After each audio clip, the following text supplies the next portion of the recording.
अच्छा बेटा, हम लोग अपने वही डिमांड वाले टॉपिक को फर्दर आगे बढ़ाएंगे और फर्दर इसकी डिस्कशन करेंगे। लास्ट क्लास में जो चीजें हम लोगों ने डिस्कस की थी वो क्या थी कि सबसे पहले बेटा हम लोगों ने पेपर पैटर्न डिस्कस किया था। पेपर पैटर्न में आपको बताया गया था पेपर वन क्या होता है, पेपर टू क्या होता है, और किस तरह आपके पास क्वेश्चंस टेस्ट हो रहे होते। उसके बाद बेटा हम लोगों ने डिस्कस किया था गेम ऑफ रिलेशनशिप्स के बारे में, जहां पे मैंने आपको पॉजिटिव यानी कि डायरेक्ट और नेगेटिव यानी कि इनडायरेक्ट रिलेशनशिप के बारे में कहानी बताई। फिर मैंने आपको जनरल सा लॉ ऑफ डिमांड बना के दिखाया था और जनरल सी आपको यहाँ पे कहानी बताई थी कि यार मेरे पास इस तरीके से डिमांड कर्व बन रहा होता है और इस तरीके से आप उसको एक्सप्लेन कर रहे होते हैं कि पहले आपके पास प्राइस फैक्टर आता है, उसके बाद मूवमेंट अलोंग द कर्व आता है, उसके बाद सिट्रस पेरेबस आता है, और लास्ट बात क्या थी, एक्सटेंशन या फिर कॉन्ट्रैक्शन। ये कहानी मैंने आप लोगों को लास्ट क्लास में बताई। अच्छा बेटा, फर्दर अपनी बात को हम लोग आगे बढ़ाएंगे और एक टर्म को यहाँ पे डिस्कस करेंगे जिसका नाम है affective demand. What is affective demand? बेटा अब सुनो जरा। भाई मुझे आईफोन लेना है, फॉर एग्जाम्पल मुझे आईफोन लेना है, बट मेरे पास आईफोन खरीदने का पैसा नहीं। तो जब बेटा मेरे पास आईफोन खरीदने का पैसा नहीं है बट मेरे पास चाहत तो है, मेरे पास विलिंगनेस तो है कि यार मुझे आईफोन लेना है, तो मैंने आपको डिमांड की डेफिनेशन क्या बताई थी, विलिंगनेस एंड एबिलिटी। कि मेरे पास ख्वाहिश हो चाहत हो तो मैं डिमांड क्रिएट कर देता हूँ। अफेक्टिव डिमांड कहता है कि तुम्हारे पास चाहत तो हो ही, प्लस साथ ही साथ तुम्हारे पास इतना रुपया भी होना चाहिए कि तुम वो चीज खरीद सकते हो। फॉर एग्जाम्पल मैंने यहाँ पे लिखा हुआ है कि मुझे आईफोन 10 लेना है, लाख रुपए का आईफोन है, मेरे पास लाख रुपया नहीं है। यानी कि मेरे पास सिर्फ और सिर्फ विलिंगनेस, मेरे पास एबिलिटी तो है ही नहीं। बट वो बंदा जिसके पास विलिंगनेस भी है साथ ही साथ लाख रुपया भी पड़ा हुआ है टू स्पेंड ऑन आईफोन, बेटा उसने क्या क्रिएट कर दी है, अफेक्टिव डिमांड क्रिएट कर दी। डिमांड में और अफेक्टिव डिमांड में सिर्फ डेफिनेशन का फर्क है। डिमांड में और इफेक्टिव डिमांड में सिर्फ और सिर्फ डेफिनेशन का फर्क है। ये एमसीक्यूज में आ सकता है, आपको इसकी डेफिनेशन प्रॉपर तरीके से पता होनी चाहिए, ठीक है। डेफिनेशन को याद कर लीजिएगा, एमसीक्यू में आ सकती है पेपर वन में, इससे ज्यादा ये नहीं आएगी।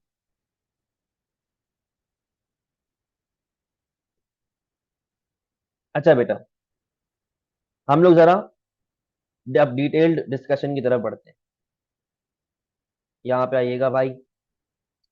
बेटा अगर आप लोगों को याद हो, मैंने आपको एक बात समझाई थी अपनी क्लास एंड करने से पहले कि यार प्राइस एक वाहिद ऐसा फैक्टर नहीं है जो आपकी डिमांड पे अफेक्ट लेके आता है। प्राइस के अलावा और भी बहुत सारे फैक्टर्स हैं जो आपकी डिमांड पे अफेक्ट लेके आ रहे होते हैं, जैसे कि मैंने एग्जांपल दी थी सर्दियों गर्मियों की, और मैंने एग्जांपल दी थी ट्रेंड की, मैंने एग्जांपल दी थी फैशन की, सही है। हम उसके बारे में भी बात करेंगे। तो बेटा ये जिस टॉपिक की तरफ मैं बढ़ रहा हूं इसे हम लोग कहते हैं नॉन प्राइस फैक्टर्स। ये वो फैक्टर्स होते हैं जो कि प्राइस से हटके होते हैं। नॉन प्राइस फैक्टर यानी कि प्राइस से हटके, फैक्टर्स अदर देन प्राइस, सही है। अब नॉन प्राइस फैक्टर में जो सबसे पहले हमारे पास कहानी आती है ना बेटा, वो है इनकम। देखो, इंसान जब अमीर होता है तो ज्यादा स्पेंडिंग करता है, इंसान जब गरीब होता है तो कम स्पेंडिंग करता है, ये बात तो बड़ी लॉजिकल सी है, सही। इनकम को इकोनॉमिक्स में बेटा वाई से रिप्रेजेंट किया जाता है। इनकम को इकोनॉमिक्स में वाई से रिप्रेजेंट किया जाता है। बेटा मैं कॉपी करने का पूरा आपको टाइम दूंगा, अभी सिर्फ मेरी बात सुने। मैं आपको दूंगा आखिरी में 10 मिनट कॉपी करने की, अभी कुछ कॉपी नहीं करो, सिर्फ सुनते रहो। इनकम को इकोनॉमिक्स में वाई से रिप्रेजेंट किया जाता है, ठीक है। अगर मैं एक जनरल सी बात करूं तो बेटा अगर किसी भी बंदे की इनकम बढ़ती है यानी कि वो अमीर होता है, किसी भी बंदे की इनकम बढ़ेगी तो बेटा उसके खरीदने की ताकत बढ़ेगी, यानी कि उसकी डिमांड भी क्या होनी चाहिए, बढ़ जानी चाहिए, सही। और अगर किसी भी बंदे की इनकम लेवल कम होगी, उसका वाय यानी कि इनकम लेवल कम हो रही है, तो यानी कि खरीदने की इस्तेताद कम हो रही है, तो उसकी डिमांड पे क्या इफेक्ट पड़ना चाहिए बेटा, उसकी डिमांड लेवल फॉलो हो जानी चाहिए। दुनिया में वैसे तो ये रूल फॉलो होता है, ये एक जनरल सा उसूल है जो फॉलो हो रहा है, बट इनकम में बेटा फर्दर आपके पास दो टाइप्स ऑफ गुड्स होते हैं। एक होता है आपका नॉर्मल गुड, ठीक है, और बेटा एक होता है आपका इंफीरियर गुड। इनकम में दो कैटेगरीज आती हैं गुड की, एक होता है नॉर्मल गुड और एक होता है इंफीरियर गुड। अब इसके बारे में समझिएगा। बेटा नॉर्मल गुड कौन सा गुड होता है? नॉर्मल गुड वो गुड होता है जो कि लग्जरी गुड होता है, सही है। नॉर्मल गुड वो गुड होता है जो कि एक्सपेंसिव गुड होता है। और बेटा नॉर्मल गुड वो गुड होता है जो कि एक ब्रांडेड गुड होता है। एग्जाम्पल, आपकी अपनी प्राइवेट कार, सही है। नॉर्मल गुड का मतलब अच्छा गुड, आपकी अपनी प्राइवेट कार। फॉर एग्जाम्पल बेटा मेरी बात सुनो, अगर आपकी इनकम लेवल बढ़ती है, अगर आप अमीर होते हो, तभी तो आप अपनी पर्सनल कार अफोर्ड कर पाओगे, यानी कि आप उसमें फ्यूल भरवा पाओगे, आप उसकी ट्यूनिंग करवा पाओगे, आप उसकी सर्विस करवा पाओगे। बेटा जब आपकी इनकम लेवल बढ़ेगी तभी तो आप अपनी पर्सनल कार अफोर्ड कर पाएंगे। तो बेटा demand for normal good will rise. At the same time अगर बेटा मेरा आपकी इनकम लेवल फॉल होती है, तो आप अपनी पर्सनल कार अफोर्ड नहीं कर पाएंगे, आप खर्चा नहीं कर पाएंगे, आप उस पर स्पेंडिंग नहीं कर पाएंगे।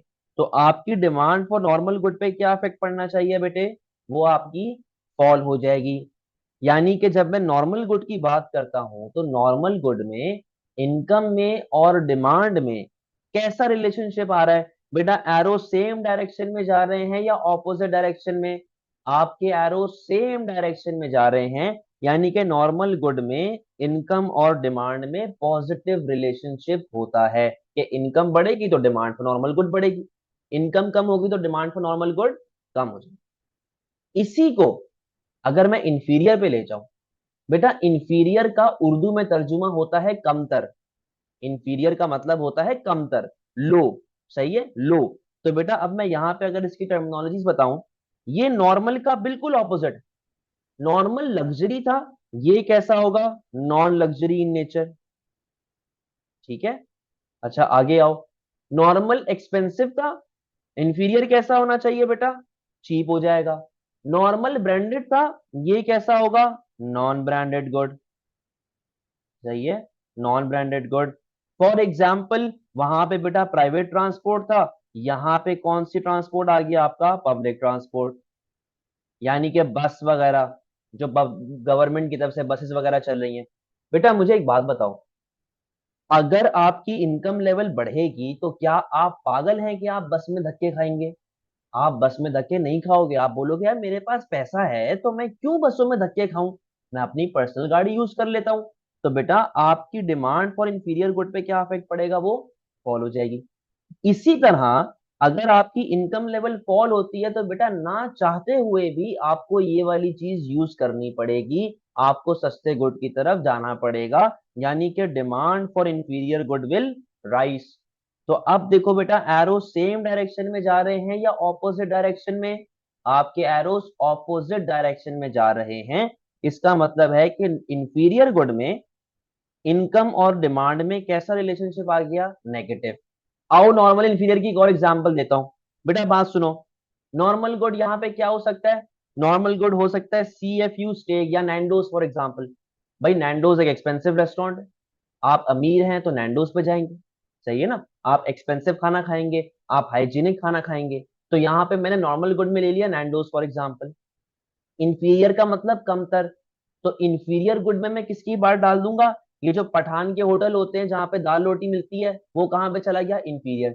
बेटा अब एक बात बताओ, अगर आपके पास पैसा है, इनकम है, तो आप यहाँ पे क्यों आओगे, आप यहाँ पे दाल रोटी खाने क्यों आओगे, आप यहाँ पर नहीं आओगे। बट अगर पैसा नहीं है, पेट में भूख है, भूख मिटानी है, तो बेटा मजबूरन आपको यहाँ पे आना पड़े, ठीक है। तो ये एक बेसिक डिफरेंस होता है between normal good and inferior good. तो नॉर्मल कहता है अगर आपकी इनकम बढ़ेगी तो डिमांड बढ़ जानी चाहिए, इंफीरियर कहता है कि अगर आपकी इनकम बढ़ेगी तो demand for inferior good fall हो जानी चाहिए। मेरे शहजादों कोई मसला बेटा, यहां तक सारी बातें क्लियर है?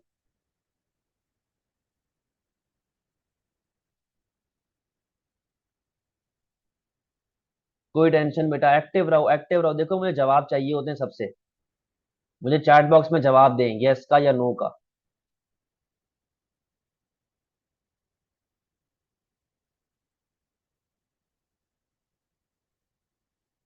सही है, गुड।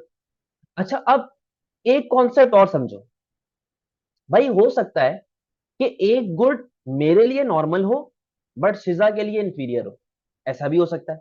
ये तो बेटा कंज्यूमर पे डिपेंड करता है ना, हो सकता है कंज्यूमर एक्स के लिए एक गुड नॉर्मल हो और कंज्यूमर वाई के लिए वो गुड इंफीरियर हो। समझना जरा कैसे। भाई मैं एक बड़ा गरीब सा आदमी, ठीक है, सारी जिंदगी मोटरसाइकिल पे घूमा हूँ, बाइक 70 में मैं चलाता रहूं। शिजा एक रिच फैमिली से बिलोंग करती हैं, और शिजा सारी जिंदगी प्राडो लैंड क्रूजर से नीचे नहीं आई, सही है, उसी में घूमी है सारी जिंदगी। अब बात सुनना जरा बेटा, मैं एक गरीब आदमी, मेरे लिए जो मेहरान गाड़ी है, मेहरान गाड़ी का आपको पता होगा 3-4 लाख रुपए की आती है, तो मैं जो एक गरीब बंदा हूं, मेरे लिए मेहरान क्या होगी? मेहरान मेरे लिए होगी नॉर्मल गुड, क्योंकि मैं गरीब आदमी। गाड़ी एक नॉर्मल गाड़ी मेरे लिए एक नॉर्मल गुड, भले वो जैसी भी हो, क्योंकि मैं सारी जिंदगी बेटा बाइक पे घूमा। बट शिजा क्योंकि सारी जिंदगी प्राडो में घूमी है, तो शिजा के लिए मेहरान क्या होनी चाहिए? Inferior good. कहाँ करोड़ रुपए की गाड़ी और कहाँ 3-4 लाख रुपए की गाड़ी, तो क्या शिजा प्राडो से उतर के मेहरान में बैठेगी? नो। तो बेटा मेरे लिए मेहरान क्या हो गई? Normal good. और शिजा के लिए मेहरान क्या हो गई? Inferior good. तो ये इनकम लेवल पे भी डिपेंड करता है, कंज्यूमर पर्सपेक्टिव पे भी डिपेंड करता है। कोई टेंशन बेटा, ये बात समझ आ गई? कॉपी अभी कोई नहीं करेगा, मैं टाइम दूंगा, अभी से मेरी बातें सुने।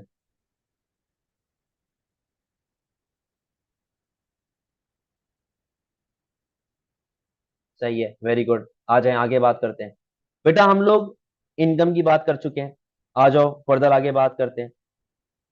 इनकम के बाद जो बेटा हमारे पास दूसरा कॉन्सेप्ट आता है, वो है डायरेक्ट टैक्स।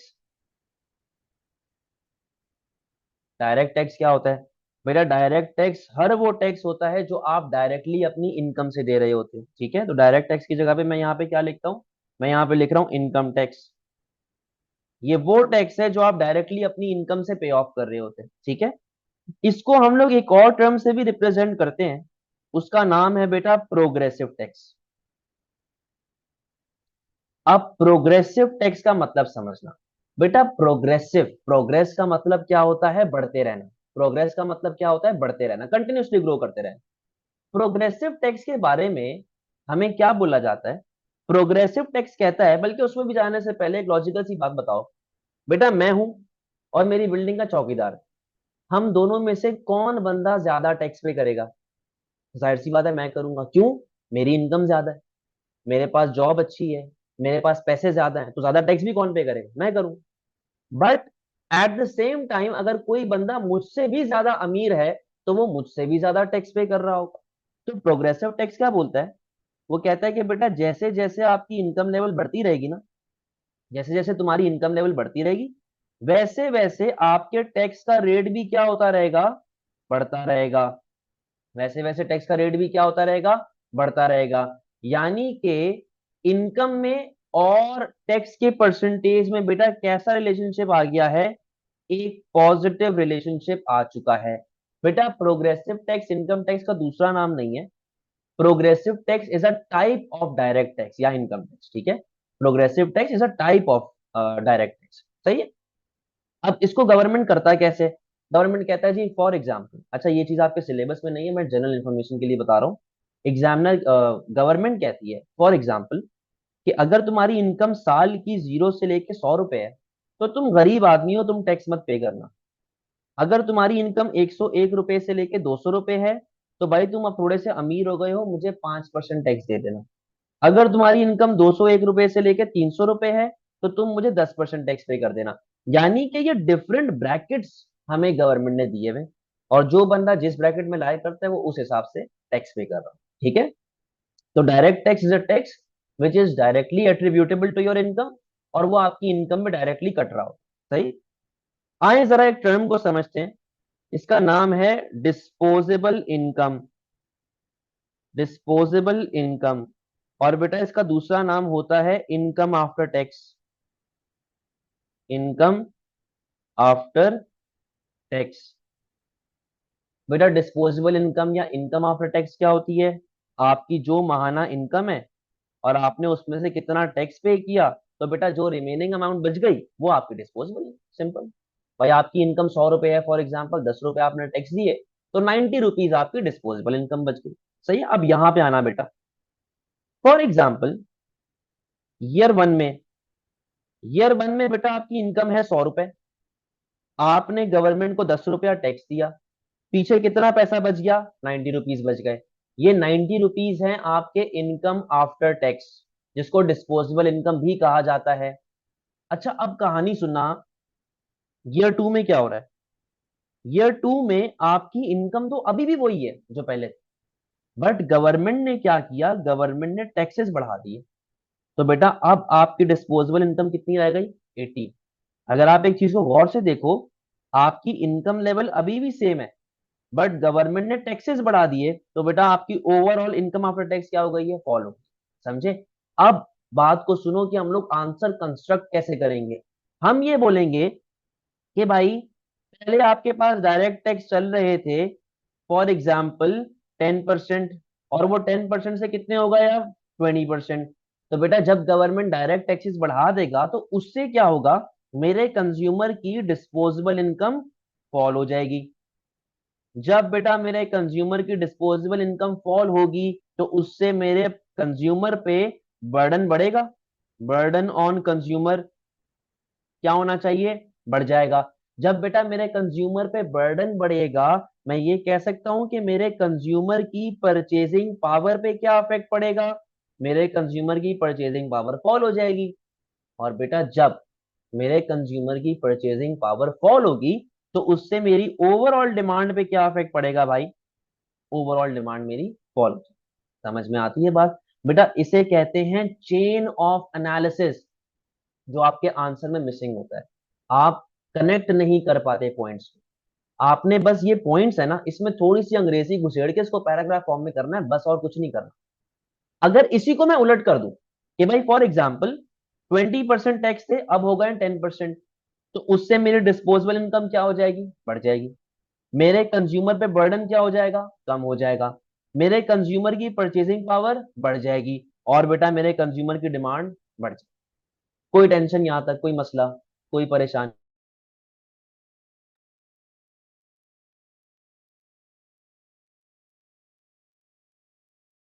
Very good. और बेटा और कौन कौन है, मिनाहिल, आप लोग बाकी सभी बताओ बेटा जल्दी से।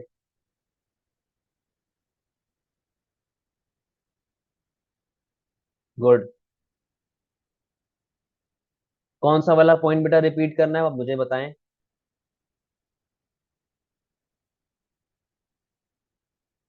अभी वाला, आपको ये समझ आ गई, ये वाली चेन, ये वाली चेन क्लियर है? अच्छा, मैं ये कह रहा था कि अगर मैं इसको उलट कर दूं, फॉर एग्जाम्पल डायरेक्ट टैक्सेस कम हो गए, तो बेटा जब डायरेक्ट टैक्सेस कम होंगे तो ओवरऑल इनकम क्या होगी, बढ़ेगी। कंज्यूमर के ऊपर बर्डन क्या होना चाहिए, कम हो जाएगा।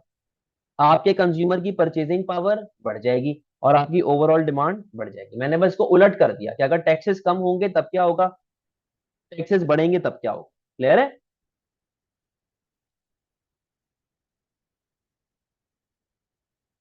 सर डायरेक्ट टैक्स वाला पार्ट सिलेबस में नहीं है, बिल्कुल है, किसने कहा नहीं है? आपने कहा ये जनरल इन्फो के लिए। मैं जो आपको वो ब्रैकेट बता रहा था ना कि आपकी इनकम अगर 0 से 100 है तो कोई टैक्स मत देना, या 101 से 200 है तो 5% टैक्स है, ये सिलेबस में नहीं है। ये पूरा कॉन्सेप्ट तो है जो मैंने आपको बताया। क्लियर है मिनाहिल? चलो आगे बात करते हैं भाई, आ जाए। बेटा तीसरा केस जो आपके पास आता है, फैक्टर अदर देन प्राइस, वो है एडवर्टाइजमेंट का। एडवर्टाइजमेंट, आप लोग बिजनेस स्टडीज ही पढ़ रहे हो तो आपके पास इसकी नॉलेज होनी चाहिए और होगी भी।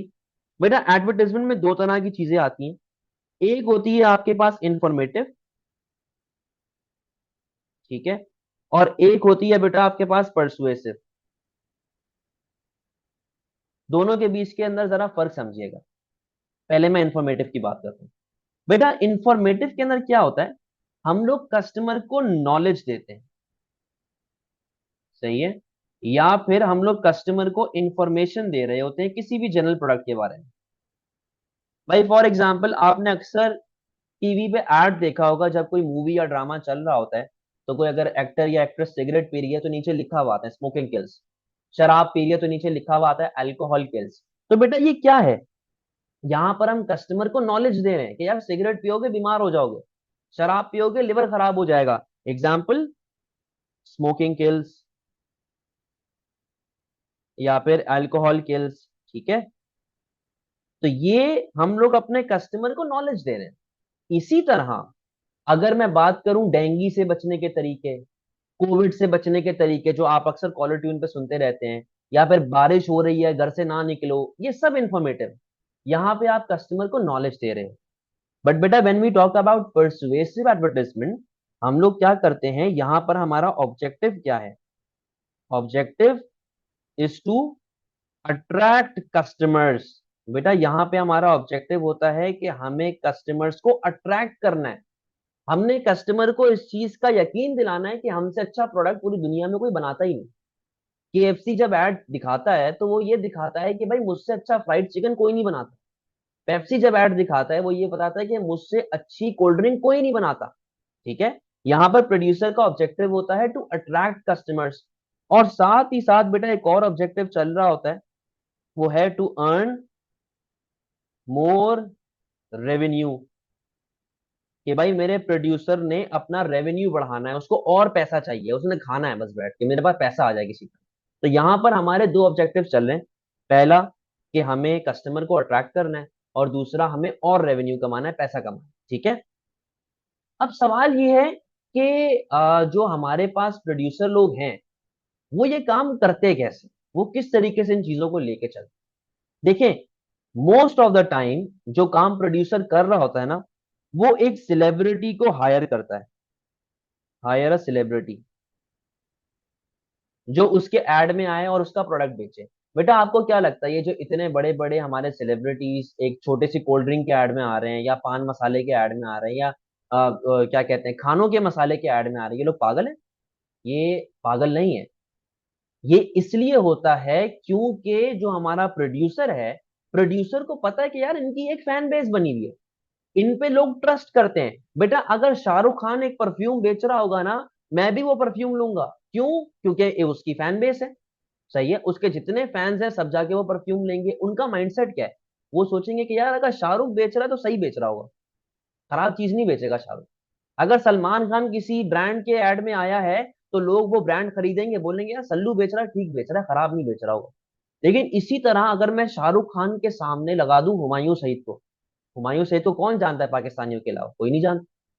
तो जाहिर सी बात है Shahrukh Khan is a big name, ज्यादा बड़ा सेलिब्रिटी है, तो लोग ज्यादातर तो शाहरुख खान पे ट्रस्ट करेंगे ना भाई। तो जो हमारे ब्रांड्स हैं वो ये महंगे महंगे सेलिब्रिटीज को लेके ही इसलिए आते हैं ताकि वो कस्टमर का ट्रस्ट गेन कर सके। तो वो सेलिब्रिटीज को लेके आएंगे, स्पोर्ट्समैन को लेके आएंगे, विराट कोहली ऐड में आ रहा है, क्रिस्टियानो रोनाल्डो ऐड में आ रहा है, बाबर आजम आ रहा है। क्यों आ रहे हैं? क्योंकि लोग इन पर ट्रस्ट करते हैं। ठीक है। मोस्ट ऑफ द टाइम यही केस चल रहा होता है। और डिफरेंट तरीके होते हैं जहां पर आप अपने ऐड को चला सकते हो। बेटा आप सोशल मीडिया पे चला लो, सही है, आप टीवी पे चला लो, आप रेडियो पे चला लो, न्यूज़पेपर कर लो, मैगजीन कर लो, बहुत सारी चीजें आपके पास हैं जहां पर आप अपने एड्स को चला सकते हो और अपने प्रोडक्ट को बेच सकते हैं। बेटा कोई टेंशन, कोई मसला?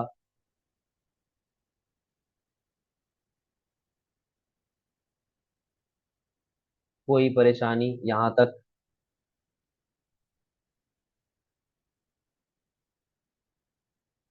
जबरदस्त, वेरी गुड। चलो लास्ट केस के बारे में बात करते हैं बेटा। लास्ट जो हमारे पास है, फोर्थ, वो है price of related goods. Price of related goods. Price of related goods में मैं क्या देखता हूं? मैं ये देखता हूं कि यार इस फोन की प्राइस में जो चेंज आया है उसकी वजह से इस पेंसिल की डिमांड पे क्या इफेक्ट। वापस से, इस फोन की प्राइस में जो चेंज आया है उसकी वजह से इस पेंसिल की डिमांड में क्या इफेक्ट आया है, मैं ये चीज देख रहा होता हूँ। कि गुड वाई की प्राइस में जो चेंज आया है उसकी वजह से गुड एक्स की डिमांड में क्या इफेक्ट आया है। तो अब बेटा जब हम लोग प्राइस ऑफ रिलेटेड गुड्स की बात करते हैं, हमारे पास दो कैटेगरीज आती हैं। एक होता है सब्स्टिट्यूट गुड, सही है, और एक होता है कॉम्प्लीमेंट्री गुड। दोनों के बारे में हम लोग जरा कुछ चीजें समझेंगे। बेटा यहाँ पे आएगा, what is a substitute good. Substitute goods जो होते हैं ना बेटा, ये ऑल्टरनेटिव्स होते हैं alternatives which can be used, which can be used if one is not available, if one is not available। बेटा इसकी बेस्ट एग्जांपल जो हमारे पास यहाँ पे मिलती है वो है कोक वर्सेस पेप्सी। बेटा मेरी बात सुनो, दोनों का टेस्ट, दोनों की प्राइस, दोनों की क्वालिटी ऑलमोस्ट सेम है। आप एक दुकान पे गए, दुकान वाले को बोला यार कोक देना, दुकान वाले ने बोला कि यार मेरे पास कोक नहीं है, तो छूटते 7 सेकंड ऑप्शन आप क्या बोलेंगे, भाई पेप्सी दे दे।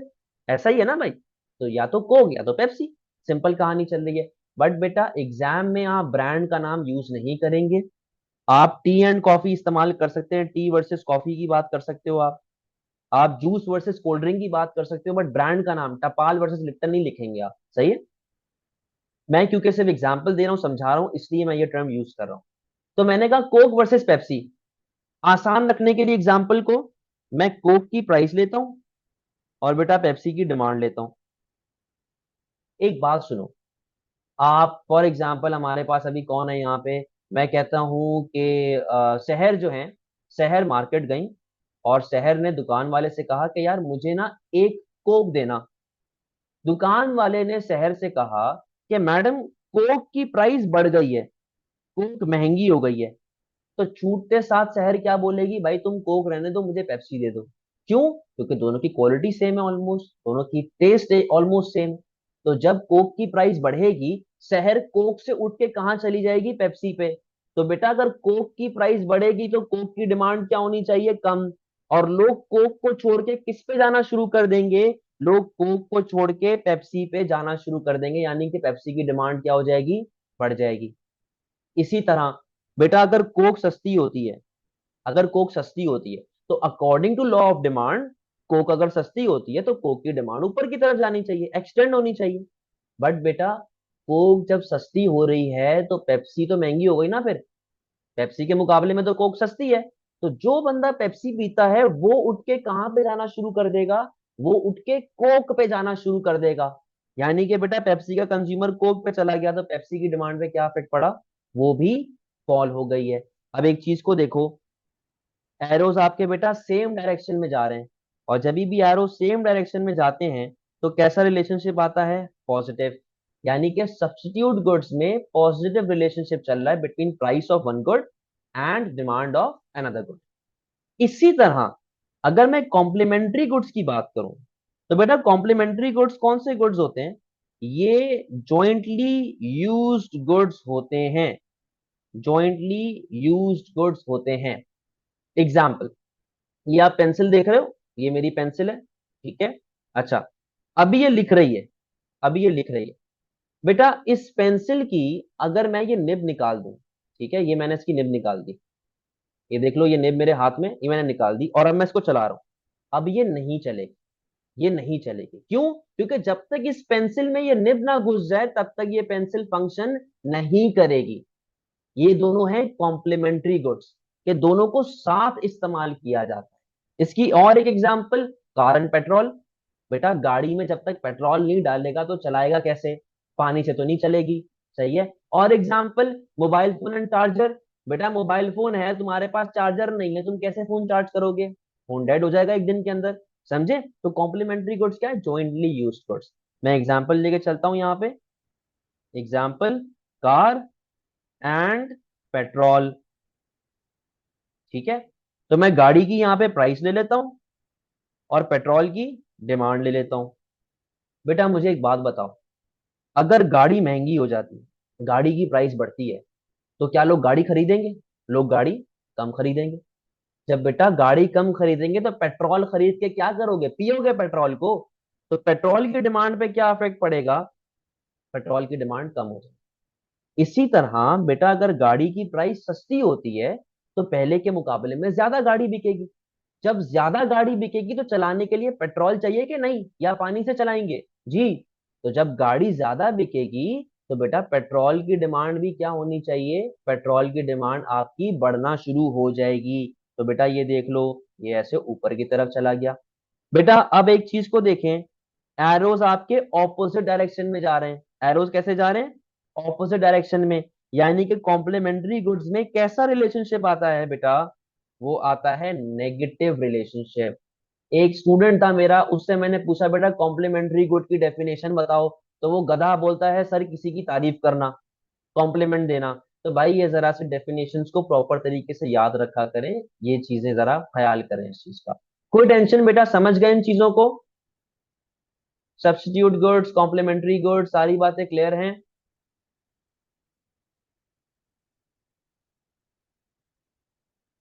वेरी गुड भाई, ये इसका जवाब क्यों नहीं आ रहा शिजा का?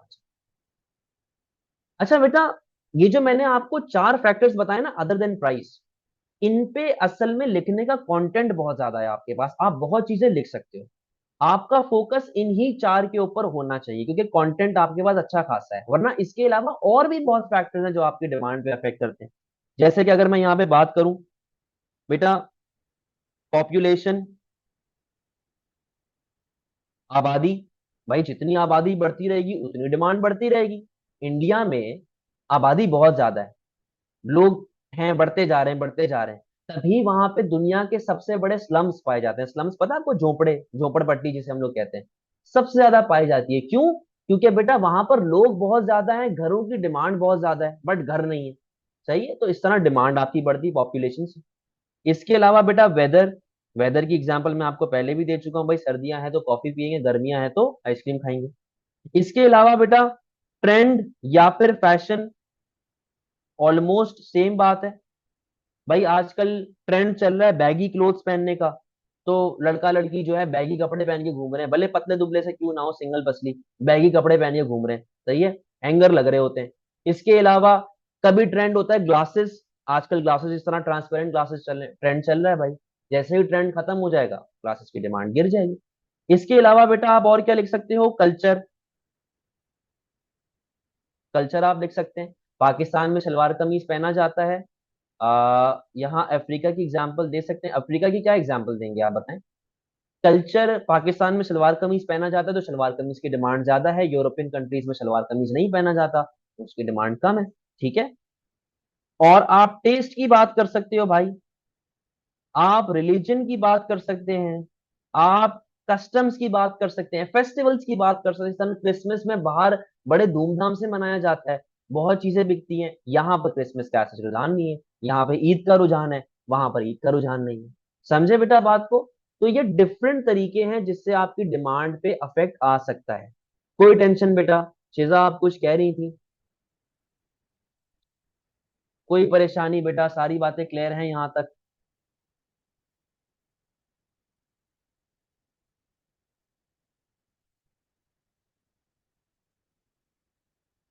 बताएं भाई, क्लियर है सारी चीजें या कुछ पूछना है आप लोगों ने? वेरी गुड, जबरदस्त।